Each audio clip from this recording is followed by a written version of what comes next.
UP के बहराइच में शोभा यात्रा के दौरान एक युवक को गोली लग जाती है और उसकी मृत्यु हो जाती है। मृत्यु के बाद हजारों की संख्या में लोग इकट्ठा होते हैं, आगजनी घटना करते हैं, पत्थरबाजी करते हैं।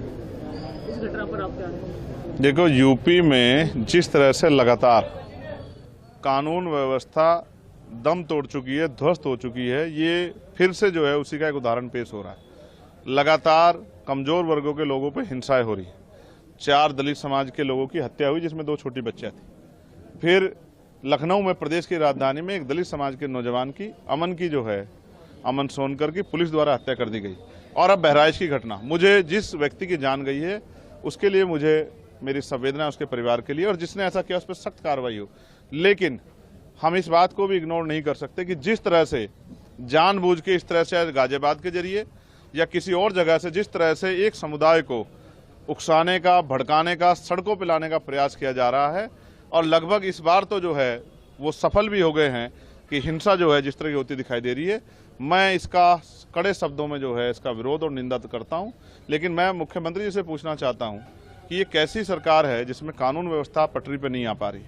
मैं ये भी आग्रह करूंगा कि सब लोग शांति बनाए रखें, और मैं राजनीतिक दलों से भी ये कहूंगा कि राजनीतिक नफा नुकसान को ना देखते हुए सब लोगों को राजनीति से ऊपर उठ के प्रदेश की कानून व्यवस्था सही रहे, इसका ध्यान रखते सब लोगों को शांति की अपील करनी चाहिए। लेकिन मैं इसके साथ साथ उत्तर प्रदेश के मुख्यमंत्री से भी ये कहूंगा कि उनको आज राजधर्म का पालन करना चाहिए और अपराधियों पर सख्त कार्रवाई करनी चाहिए, और कानून व्यवस्था जो है वो बहाल हो, असुरक्षा की भावना खत्म हो, और प्रदेश में और कहीं हिंसा की आग न जाए, इस बात का ध्यान रखते हुए सख्ती से कार्रवाई करनी चाहिए, जिससे कि आमजन अपने आप को सुरक्षित महसूस करें। अगर मुख्यमंत्री राजधर्म नहीं निभाते तो हमें मानना चाहिए कि ये सरकार का फेलियर तो है, और ज्यादा उम्मीद सरकार से हम लोग नहीं कर सकते। यूपी कांग्रेस राष्ट्रीय अध्यक्ष अजय राय ने कहा है कि पूरे प्रदेश में जंगल राज है, बहराइच में गोलियां चल रही है, मुख्यमंत्री जी को इस्तीफा देकर मठ में वापस चला जाना चाहिए। ठीक है, ये उनका अपना निजी बयान है, मगर मैं आपसे फिर ये कहूँगा कि जब धुआं उठेगा तो सवाल पैदा होंगे। तो इसके लिए कौन जिम्मेदार है? मैं तो जिम्मेदार नहीं हूँ। मुख्यमंत्री कुर्सी पे कौन है उत्तर प्रदेश? चंद्रशेखर थोड़ा ही है, योगी आदित्यनाथ बैठे हैं। तो अगर उनकी सरकार में लॉ एंड ऑर्डर फेलियर हो रहा है तो इसकी जवाबदेही भी उनकी है। जब अच्छी बातों का श्रेय वो खुद लेते हैं, तो ये जो इस तरह का अपराध हो रहा है, इस तरह की हिंसा हो रही है, तो उसका श्रेय भी उनको लेना चाहिए, और उनको जवाब देना चाहिए कि वो बड़े बड़े दावे करते हैं कानून व्यवस्था के। आज कानून व्यवस्था कहाँ है? कौन सुरक्षित है उत्तर प्रदेश में? लगातार क्या बहन बेटियों पे हमले नहीं हो रहे हैं?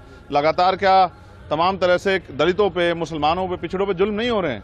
क्या लगातार नौजवानों पे जो है हमले नहीं हो रहे हैं? लगातार किसानों पे हमले नहीं हो रहे हैं? कहीं गुलदार से लोग परेशान हैं, कहीं जो है भेड़ियों से लोग परेशान हैं, लोगों की जीवन रक्षा भी हम लोग नहीं कर पा रहे हैं। तो सरकार कर क्या रही है और किसके लिए काम कर रही? मुझे बड़े दुख के साथ कहना पड़ेगा, उत्तर प्रदेश में जो सरकार है मौजूदा, उसकी संवेदनशीलता जो है वो मर गई है, जिसका खामियाजा उत्तर प्रदेश की जनता को चुकाना पड़ रहा है। मुख्यमंत्री राजधर्म निभाएं और सख्ती से निभाएं, और जिस तरह की उद्दंडता करने वालों पर सख्त कार्रवाई करें, जिससे कानून व्यवस्था बहाल हो। अब आप मुझसे ये मत कहिएगा कि सहयोग से वहां भी एनडीए की सरकार है।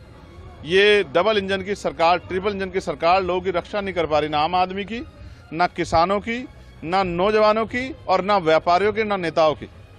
मैं तो संयोग से मैं बच गया, लेकिन बहुत सारे लोगों के जीवन में ये दिन नहीं आएगा। तो आपने देखा किस तरह सरेआम हत्या हुई, धमकी देके। तो इस पे जो है ये किसी के ऊपर टिप्पणी करने पहले अपने गिरवान में जाके सरकार को देखना चाहिए कि वो इस प्रश्न चिन्ह का जवाब, इस सवाल का जवाब कैसे देंगे। ये उन्हीं